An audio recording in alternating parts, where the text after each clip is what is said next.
कृष्णाय वयम्। राजा रंती देव का वृत्तांत श्रीमद् भागवत में राजा रंती देव की कथा छोटी सी कथा है, एक पन्ने में एक पृष्ठ में आती, बहुत छोटी कथा है, पर कथा सुंदर है, रोचक है, प्रेरक है।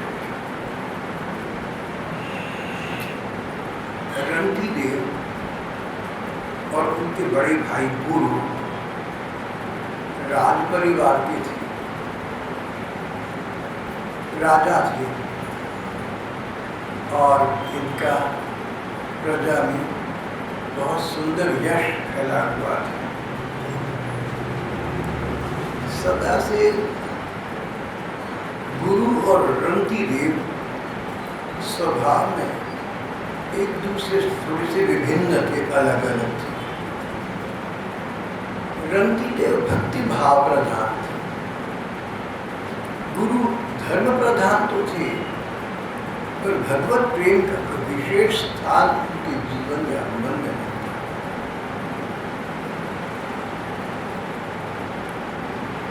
रंती देव के पास जो कुछ होता उसे दूसरों के लिए लगा देते, अपने पास कुछ रखते न थे। जो मिल गया वो किसी को दे दिया, कुछ भी तो पास न रखते। आवश्यकताग्रस्त जनों को, जरूरतमंद लोगों को अपने पैसे पर उनका अधिकार समझकर उनको अर्पण कर दी। मेरा पैसा मेरा नहीं है, इन जनों का है जिन्हें आवश्यकता है। जिसे वस्तु की आवश्यकता है उस वस्तु पर उसी का अधिकार है, ऐसा रंती देव मानते थे। कारण सर्वई भूमि गोपाल की, सब कुछ श्री कृष्ण का ही तो है, सब कुछ भगवान का तो है। तो जैसे एक परिवार में परिवार के एक सदस्य को जिस चीज की अधिक आवश्यकता उसको मिल जाती है, उसका उस पर अधिकार मिल जाता है। उस प्रकार ये सारा संसार जगन्नाथ भगवान का है। हमारे ठाकुर इस परिवार के मुखिया हैं, इसके प्रधान हैं। इसमें जो कुछ है सब उनका है, अपना तो किसी का कुछ है ही नहीं। देने वाले भी भगवान और लेने वाले भी उनके अंश, मानव मात्र, जीव मात्र।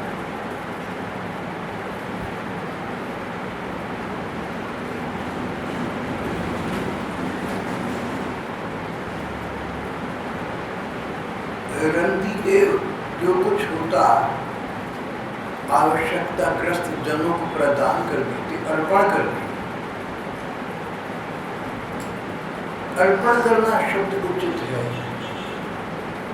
प्रदान करना तो इतना उचित नहीं है। रंती देव के कारण रंती देव की भावना ये थी कि मैं भगवान को अर्पण कर रहा हूँ। स्वदीयम वस्तु गोविंद तुभ्यमेव समर्पितम्। ठाकुर तुम्हारी वस्तु है, तुम्हें दे रहा हूँ। जैसे पिता की वस्तु एक बच्चा दूसरे बच्चे को दे, वस्तु तो पिता की रही।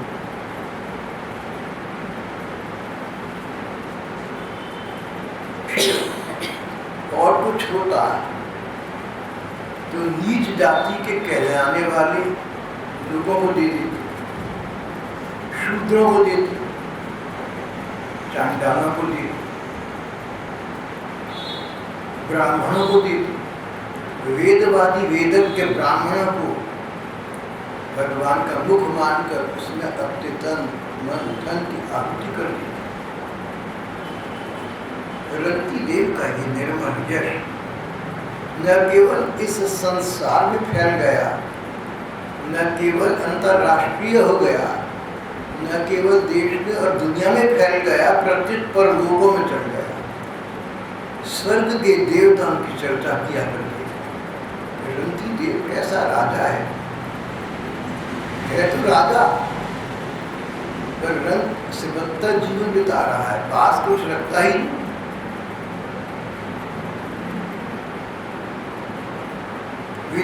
विदेशों में ही नहीं, अन्य लोगों में भी, स्वर्ग लोगों में रंती देव की यह चर्चा हुआ करती थी।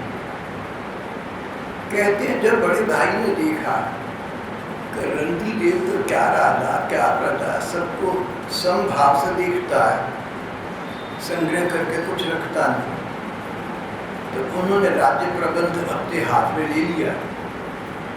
कहते हैं इनकी मासिक वृत्ति बांध दी, हर महीने कुछ पैसे दे देते थे रंती देव के और उनके परिवार के आजीविका संचालन के लिए। रंती देव उनको इस बात पे कोई अच्छा न लगा, कोई बुरा न लगा, सब कुछ तो ठाकुर की प्रेरणा से हो रहा है, अच्छा क्या और बुरा क्या है, तो अच्छा है। उन्होंने ये नहीं कहा कि मेरे राज्य को मेरे भाई ने अपने हाथ में ले लिया और मेरी मासिक एक वृत्ति बना दी, एक मंथली अलाउंस बना दिया, ऐसा भी नहीं कहा। बोले भगवान का विधान है, अच्छा चल रहा है, अब राजकाज से मुक्त होकर मैं जन सेवा और भगवत सेवा में लगूंगा। जो उन्हें मास भर के लिए पाथेय प्राप्त होता, पैसे मिलते, उनका प्रबंध भी अपने पर, अपनी पत्नी पर, बच्चों पर न करके दूसरों पर करते, वृत्ति वही रही।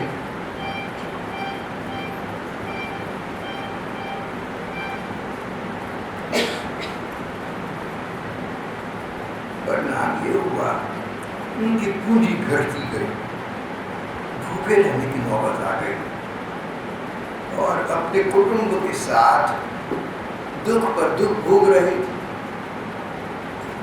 अच्छे व्यक्ति को दुख भोगनी पड़ती, कम से कम वर्तमान में तो यही दिखता है। जो अपने पास कुछ न रखेगा दूसरों को दे देगा, उसके पास कुछ होगा ना, निर्धन तो होगा। एंड्रयू कार्नी अमेरिका के एक बहुत बड़े उद्योगपति थे। वो तो कहते थे कि अगर कोई व्यक्ति बहुत पैसा छोड़कर बढ़ता है तो उसने अपने मृत्यु के पश्चात अपयश का भागी बना लिया। It is a disgrace to die rich. रईस मरना बहुत ही अशोभनीय है, यानी पैसा पास था तो उन्हें गरीबों बना दिया। देश दुनिया में गरीब पड़े हैं, भरे पड़े हैं, सभी को पता है। तो जो अपना पैसा छोड़कर चला गया, जीवन काल में उसने अन्य लोगों को अपने जैसा न समझा, उनको पैसा न दिया।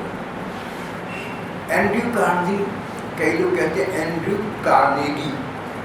एंड्रयू कार्नी बहुत अरबों व्यक्ति, उद्योगपति थे, अरबों खरबों रुपए के मालिक थे।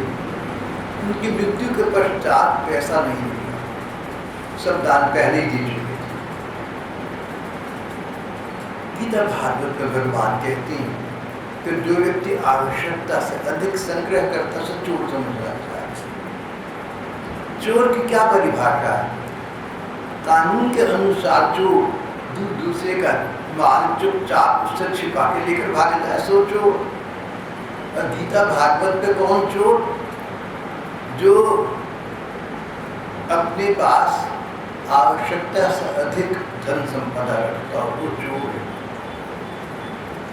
देख लेना कि तुम चोर तो नहीं बैठे।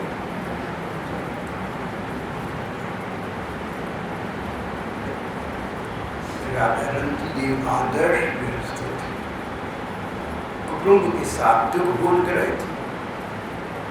जो व्यक्ति महान कार्य के लिए महान पद उठाते संसार की दृष्टि से, वर्तमान की दृष्टि से उन्हें दुख तो उठाना पड़ता है।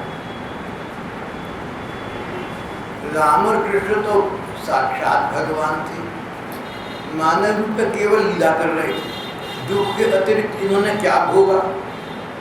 राम और कृष्ण साक्षात परमात्मा थे, पर जब मनुष्य बनकर आए तो दुख के अतिरिक्त इन्होंने क्या भोगा? दुख भोगा।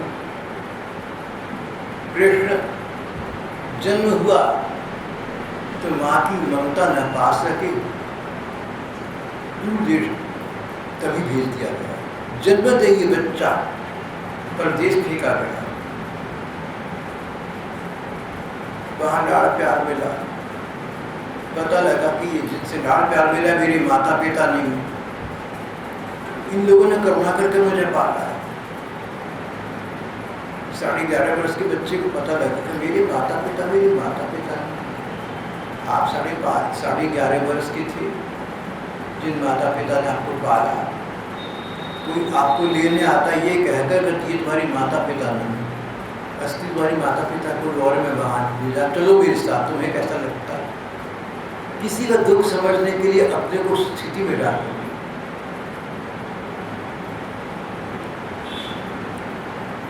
अगर हम भगवान राम और भगवान कृष्ण की जीवनी पढ़ें, कष्ट ही कष्ट।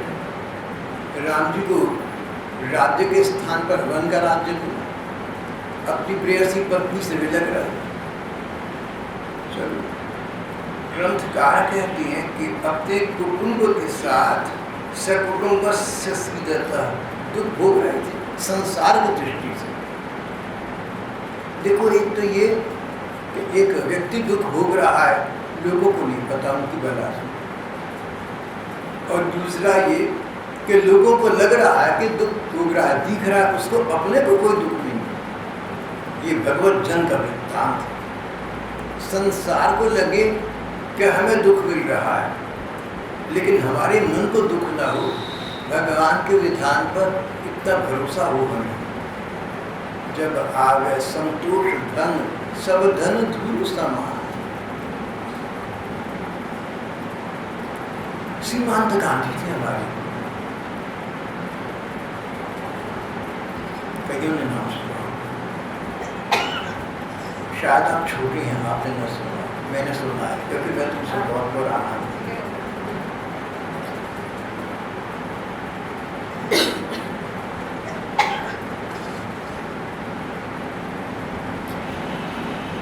उत्तर पश्चिमी सीमा प्रांत के सबसे प्रधान नेता NWFP के गांधी कहलाते थे। सीमांत गांधी का नाम रखा गया था। सीमांत गांधी महापुरुष थे, अपना सब कुछ दूसरों में लगाने वाले, अपना जीवन दूसरों में लगाने वाले। कहते थे, जब तुम कोई महान कार्य करोगे, अच्छा कार्य करोगे, तो तुम अकेले रह जाओगे। ये विचित्र कहा, अकेले रह जाओगे, यानी तुम्हारे जैसे कितने मिलेंगे जो सब कुछ छोड़कर राम नाम में लग जाए, जनता की सेवा में लग जाए।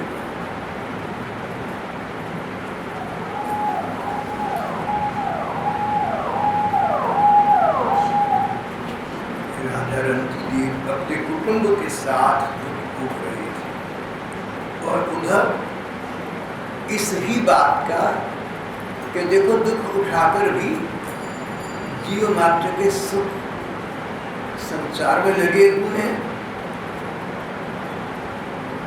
ब्रह्मलोक और स्वर्गलोक तक चर्चा थी, यहाँ भी और वहाँ दूसरे लोगों में भी यश चर्चा फैल रही थी।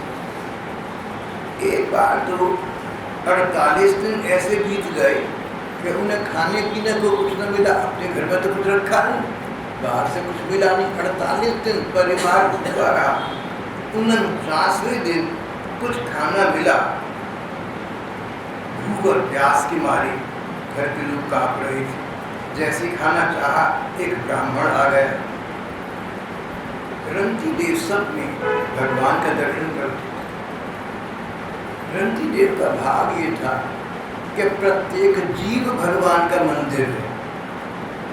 जैसे मंदिरों का सम्मान करते हैं, मंदिर ईंट पत्थर की वो इमारत जिसके अंदर भगवान की मूर्ति स्थापित की, जिस पर भगवान की मूर्ति हो, भगवान का मंदिर।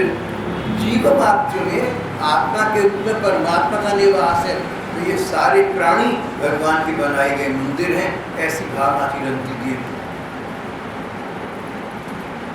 सभी का सम्मान करते थे, सभी का ध्यान रखते थे।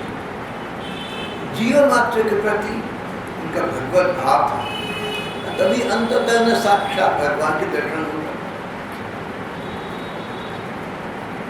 भगवान की वाणी है, विद्या विनय संपन्ने ब्राह्मणे गवे हस्ती सुनिचैव स्वपाके च पंडिता समदर्शिना। गाय हो, कुत्ता हो, शूद्र हो, चांडाल हो, नीच हो, हाथी हो, या विद्या और विनय से संपन्न ब्राह्मण हो, सब में एक ही सत्ता को देखना, सब में अपने हृदयाराध्य भगवान को देखना।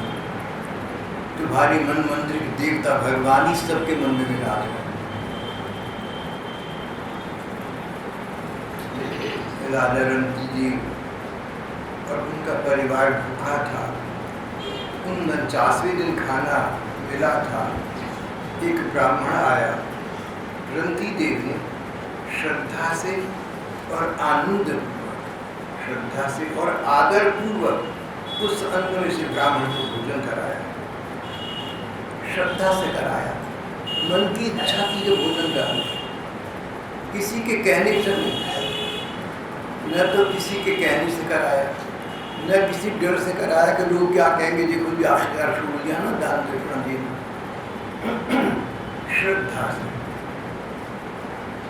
आदर पूर्वक उस अन्न में से ब्राह्मण को भोजन कराया।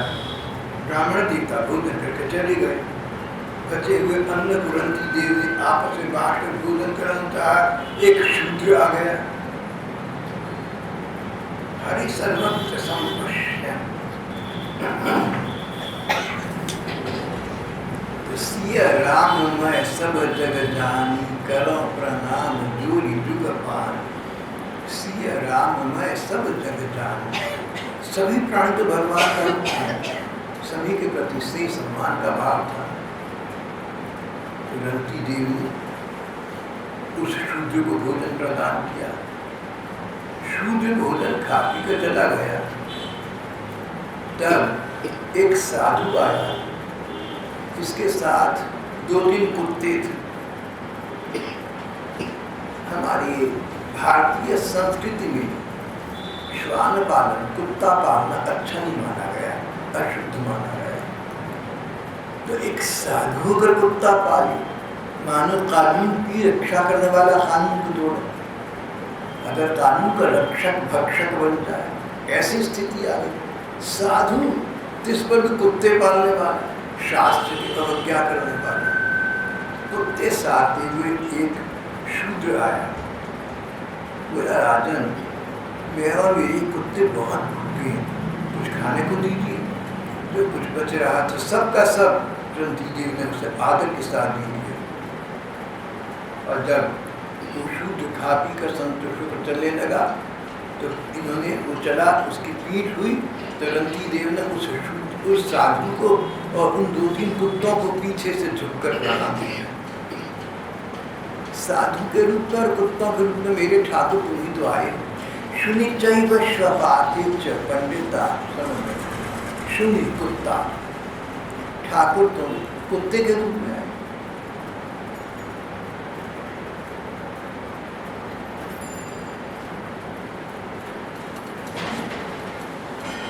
भगवान उनके रूप में आए हुए भगवान को नमस्कार किया। अब केवल जल ही बच रहा था, कि केवल एक मनुष्य के पीने भर का, उसे आपस में बांट कर पीना ही चाहते थे कि एक चांडाल और आप चांडाल शूद्र से भी नीच जाति का,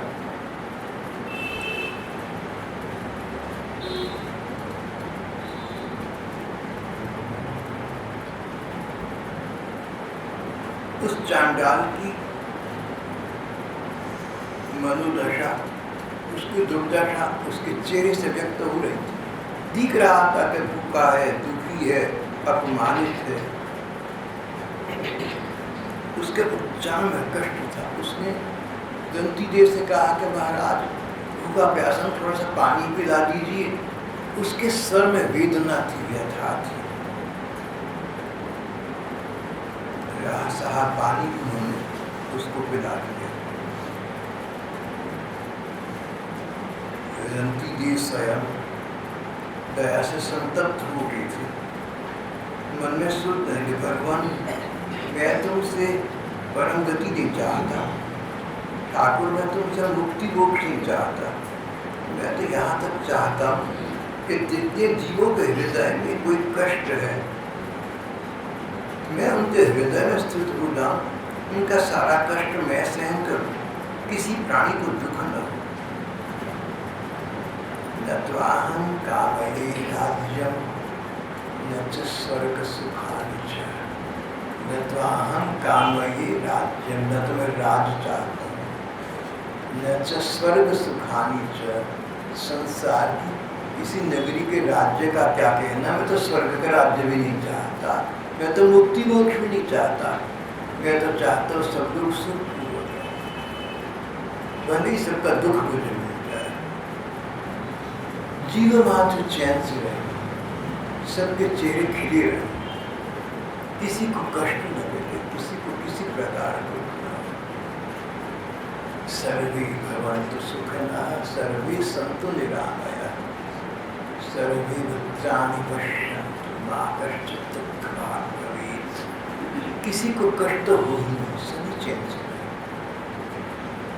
ग्रंथदेव महान आत्मा थे, जीव मात्र के कष्ट को अपने कष्ट से अधिक समझते थे। दूसरा का दुख अपने पर ले लिया, कष्ट आया, कोई बात नहीं भगवान, इस कष्ट को सहन करने की मुझे शक्ति दिए रखना। कष्ट तो जितने चाहे आए, बस तुम्हारे भरोसे झेलूंगा, कष्ट सहन करने की मुझे शक्ति देना मेरे ठाकुर, और तो मुझे तुमसे कुछ नहीं चाहिए। विपदा में निर्भीक रहूं मैं, इतना भी भगवान करो, नहीं चाहता। एक संत कभी कहते, मैं ये नहीं चाहता कि मुझे विपत्ति से बचाओ, नहीं मांगता प्रभु विपत्ति से मुझे बचाओ, त्राण करो। बस मैं ये चाहता हूँ कि कष्ट में, विपत्ति में मैं निर्भीक रहूँ, मैं सहनशील रहूँ, इतना ही भगवान करो। राजा रंतीदेव इस प्रकार के साहित्य की स्वामी थे, साकार स्वरूप।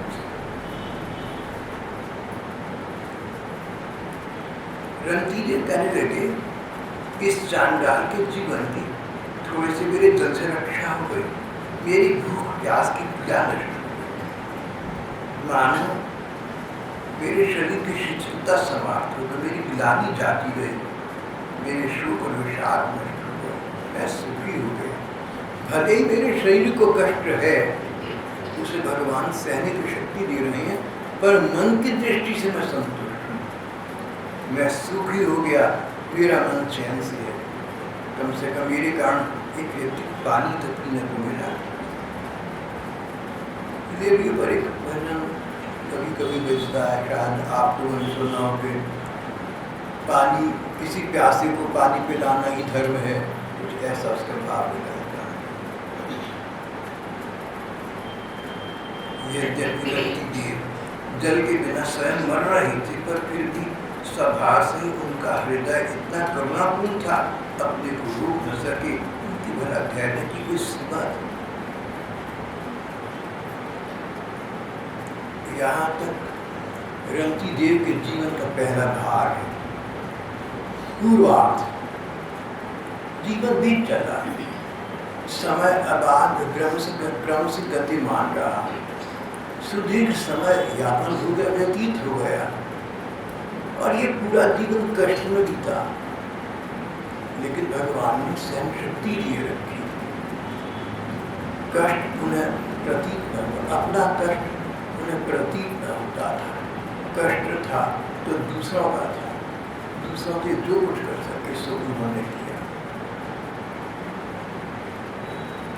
एक व्यक्ति के पास करोड़ रुपया है और वो करोड़पति 1 लाख रुपया दान दे, उसका उतना महत्व नहीं हो सकता भगवान के सामने जितना एक व्यक्ति के पास खाने के लिए मुश्किल से पेट भरने को अन्न था और उसका अन्न भूखे ने किसी दूसरे को खिला दिया।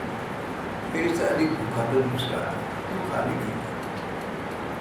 भगवान की दृष्टि में ये दान बहुत बड़ा है। मोची था दमिश्क का, मोची था बेचारा, पूरा जीवन लगाकर थोड़े थोड़े पैसे करके इकट्ठे करें, तीर्थ पर जाऊँ, काबा जाऊँ, जाने से पहले अपना वैष्ठ का रास्ता साफ कर दूंगा, काबा जाकर जाने से पहले वो जी एक अपने पड़ोसी से मिला। पड़ोसन का चेहरा उदास था। अम्मा क्या हो गया? कई दिनों से इस परिवार में रोटी न खाई थी, उनके पास पैसा गरीब लोग थे। मोची ने जितने बचे खुचे पैसे थे जमा करके लाकर इनको पकड़ा दिए। बोले तुम्हारे काम आए, इससे अच्छा क्या है? और घर जाकर फूट करो पड़ा। पूरा जीवन कभी एक पैसा, कभी आधा पैसा, कभी पाई, थोड़े थोड़े पैसे करके बचाया था बाबा का दर्शन करने जाते। लेकिन चलो, ऐसी तीर्थ यात्रा का क्या लाभ जिसमें पड़ोसी भूखा रहे और हम यात्रा नहीं करें। तीर्थ यात्रा से बड़ी तीर्थ स्थली तो उस पड़ोसी की सहायता है जो भूखा मिल रहा है। रात को सपना दिखा, स्थान को जागर हो गया, रोशन हो गया, मालूम कोई भगवान का प्रकाश छा गया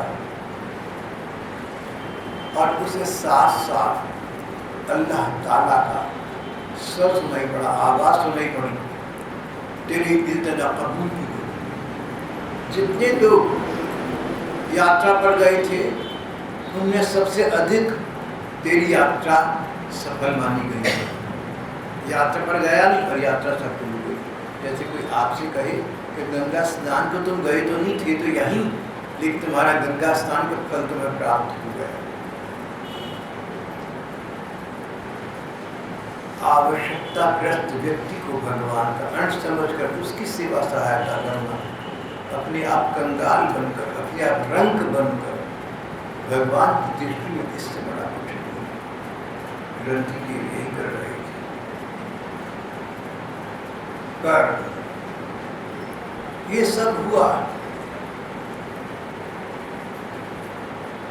इस मार्ग से उन्हें गुजरना पड़ा और लंबे समय तो गुजरना पड़ा। जीवन का संध्या काल आ पहुंचा, यही सब चलता रहा।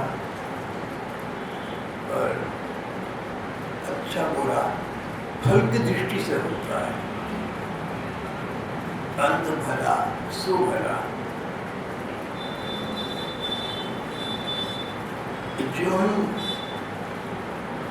वो चांडाल वहां से गया और ये भूखा परिवार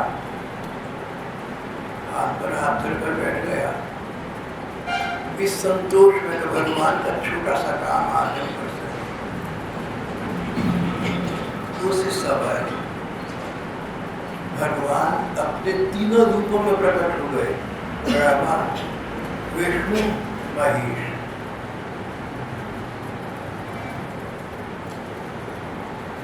ग्रंथि देव संसार के सभी प्राणियों का भगवान का रूप समझते थे। संसार के सभी प्राणियों को भगवत रूप समझते थे। संसार की रचना करने वाले, संसार के समर्थक, उद्भव स्थिति और संहार करने वाले,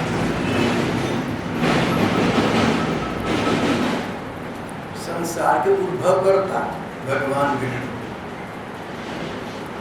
उसको स्थित रखने वाले, दोबारा संसार को जन्म देने वाले उद्भव करता ब्रह्मा जी, पालन करने वाले विष्णु भगवान, और प्रलय काल में इस संसार को उसमें विलीन कर देने वाले भगवान शंकर, आत्यंतिक कल्याण करने वाले। तीन देवता है भगवान के, तीन रूप है भगवान के, तीनों रूप आज ग्रंथि देव के सामने स्वयं प्रकट थे। अगर शिव जी को प्रसन्न करना चाहो तब तपस्या करो, भगवान विष्णु प्रसन्न करना चाहो कितनी तब तपस्या करो। अनुभवी महात्मा कहते हैं कि सुदीर्घ तपस्या के पश्चात भी भगवान का दर्शन पाना बड़ा कठिन है। शिव जी का दर्शन पाना आसान नहीं, भगवान विष्णु का दर्शन पाना आसान नहीं, ब्रह्मा जी का दर्शन भी किसको होता है। यहाँ भगवान तीनों रूप में स्वयं साक्षात अपनी इच्छा से प्रकट थी रंती देव के सामने।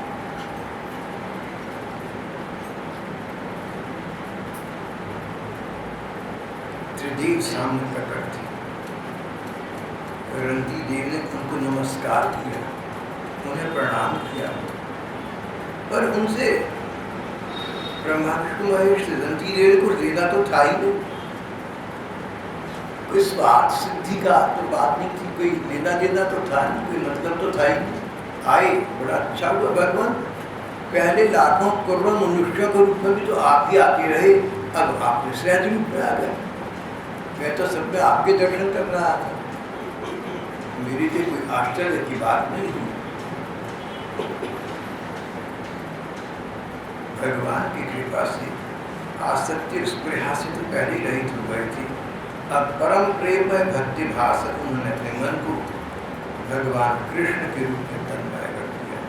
ये तीनों रूप मेरे ठाकुर, मेरे आराध्य वासुदेव भगवान के रूप हैं, श्री कृष्ण के रूप। वासुदेवे भगवती भक्त्या चक्रे मने परा, वासुदेवे भगवती भक्त्या चक्रे मने परा।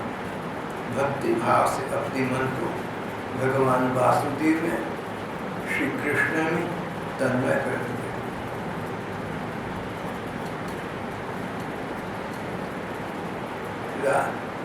श्री सुखदेव जी भागवत की कथाएं राजा परीक्षित को सुना रहे। कहते परीक्षित, रंती देव को भगवान की सेवा और किसी भी वस्तु की इच्छा तो थी नहीं। उन्होंने अपने मन को पूर्ण रूप से भगवान में ही लगा दिया था।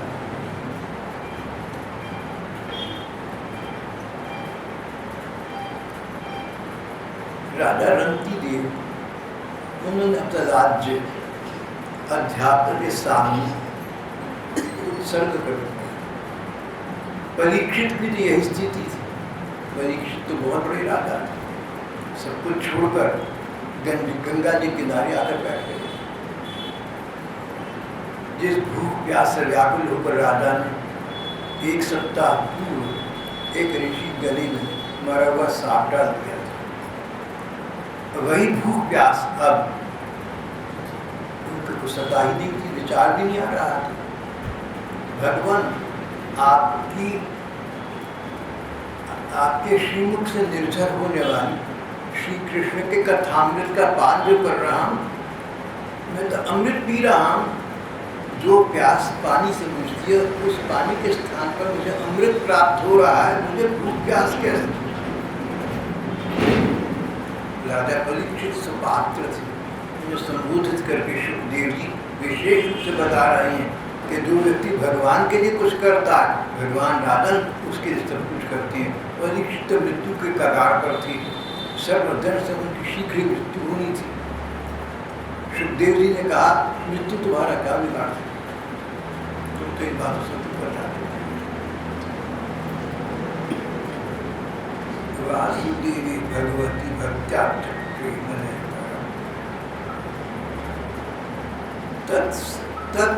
तत्प्रसंगानुभावेन रंति देवानुवर्तिना अभवन योगिने सर्वे नारायण परायणा। रंती देव के परिवार के लोग और जो उनके इष्ट मित्रगण थे, उनके अनुयायी थे, जो उनकी सराहना प्रशंसा करते थे, वे सभी तो रंती देव के संग के प्रभाव से भगवान के श्री चरणों में अपना मन युक्त कर बैठे।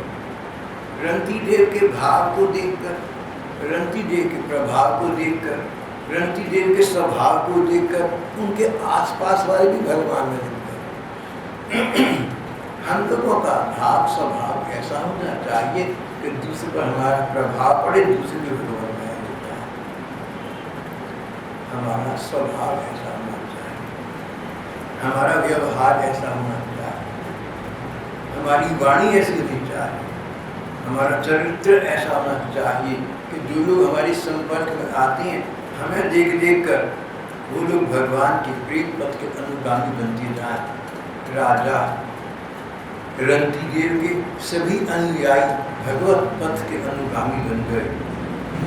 तत्प्रसंगानुभावेन रंतिदेवानुवर्तिनः अभवन योगिनः सर्वे नारायण प्रणाम। सभी के सब तो भगवान के आश्रित थे। श्रीमद् भागवत के विद्वान व्याख्याताओं ने इस विषय में एक समीक्षा की। पहली बात तो ये कि राजा रंतिदेव, उनकी बड़ी कठिन परीक्षा हुई। अपने पास तो कुछ रखा नहीं तो भूखे मरने की नौबत। स्वयं भूखे मरते सो एक बात है, पत्नी बच्चों को भूखे मरता देखना बहुत कठिन। कई परिवार वाले भाई लोग मुझसे कहते हैं कि परिवार की बात ना हो तो हम कष्ट उठा रहे। ठीक भी है, अपने प्रियजनों को कष्ट में दिखना बड़ा कठिन होता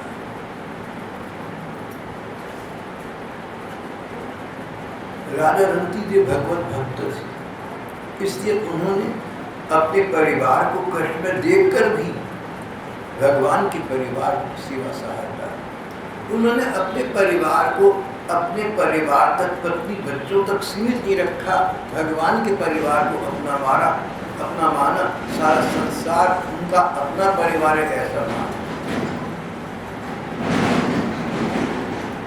उदार चरिता नाम वसुधैव कुटुम्बकम्, जिनका चरित्र उदार है, जिनका हृदय विशाल है, जिसका अब तो 5-4 का परिवार अपना है, शेष पराई है, वो तो संकीर्ण है, वो तो नैरो माइंडेड।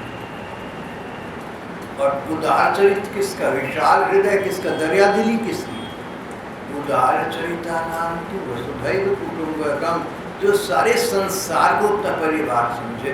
भागवत में लिखा है कि पशु पक्षियों को भी अपने घर के बच्चों की तरह प्यार करो, उनका ध्यान रखो।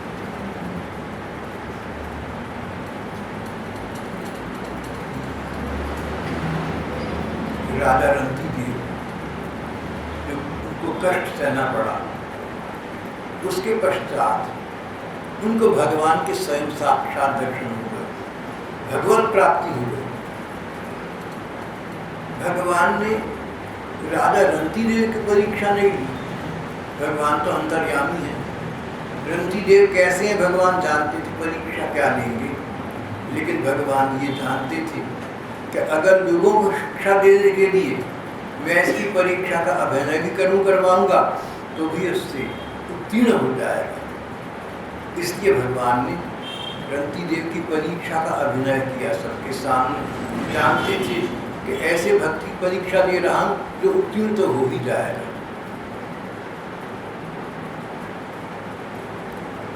भक्त परीक्षा से भगवान ने भक्ति की महिमा बताई और अन्य लोगों को शिक्षा दी कि भगवत जन कैसे होते, उदार हृदय था, सबको भगवत रूप समझ।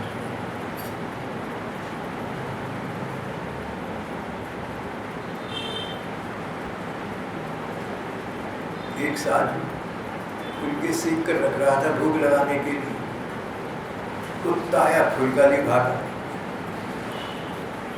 साधु थे नाम दे, भक्त नाम दे, कुत्ते के पीछे भागे। बोले भैया, कुत्ते भैया, बोले भैया ये इनसे घी तो चिपड़ वाली रोटी पे। बोले भगवान ही जिस रूप में आई है, अनेक रूप आए, विष्णवे प्रभ विष्णवे, सब रूपों में हमारे ठाकुरी प्रकाश है, कभी कुत्ते के रूप में, कभी बिल्ली के रूप में, कभी तुम्हारे रूप में, कभी किसी और के रूप में। सबको भगवत स्वरूप समझ, सब भगवान का अंश। भाई हनुमान प्रसाद जी पोद्दार सन 1972 में उनका शरीर शांत हुआ। श्री भाई जी कहते थे कि देखो तुम जीवित हो ना, तो तुम्हारे अंदर जीवात्मा है, तभी तो तुम जीवित हो। शरीर से आत्मा निकल जाए, शरीर मर गया, लेकिन तुम तो जीवित हो ना, तुम्हारे अंदर भगवान का अंश है, तुम्हारी में भगवान की कला का अंश है।